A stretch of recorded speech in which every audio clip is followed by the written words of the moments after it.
If you want to enable or disable fast charging on OPPO Reno 15, what you can do is you can go to Settings. Next, in Settings, scroll down and search for the battery. And then over here in battery, we should be able to scroll down and go to the charging settings. And as you can see here in this place, we have Smart Rapid Charging, which is the fast charging option, and it can be easily enabled or disabled just by tapping on the switcher.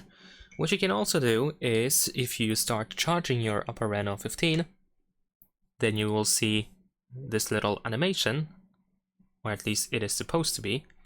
Maybe let's actually close the phone first, and let's try again. I'm gonna start charging one more time. There we go, this is what I'm talking about. And over here, you might be able to tap on that option to automatically turn on Smart Rapid Charging. However, if it's not available, then of course you can just go to the battery settings and turn it on. Leave a like and subscribe.